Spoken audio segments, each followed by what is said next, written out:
السلام عليكم ورحمة الله وبركاته. يرجى الاشتراك في القناة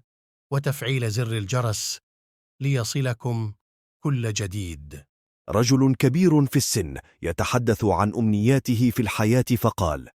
تمنيت أن أتزوج وفعلا تزوجت، ولكن الحياة ليست جميلة بلا أولاد، فتمنيت أن أرزق بالأولاد وفعلا رزقت بالأولاد، ولكنني ما لبثت إلا وقد سئمت من جدران البيت، فتمنيت أن أمتلك منزلا جميلا به حديقة، وفعلا وبعد عناء وجهد امتلكت المنزل والحديقة، ولكن الأولاد كبروا، فتمنيت أن أزوج أولادي وفعلا تزوجوا، لكنني سئمت من العمل ومن مشاقه وأصبح يتعبني،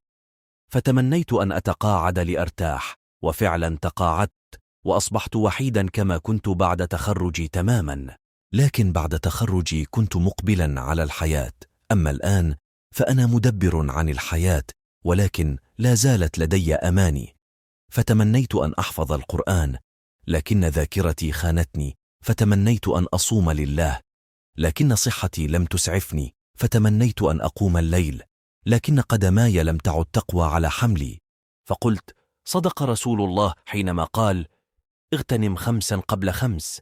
شبابك قبل هرمك، وصحتك قبل سقمك، وغناك قبل فقرك، وفراغك قبل شغلك، وحياتك قبل موتك. اللهم أعنا على ذكرك وشكرك وحسن عبادتك، وخبيئة من عمل صالح لا يعلمها إلا أنت يا رب.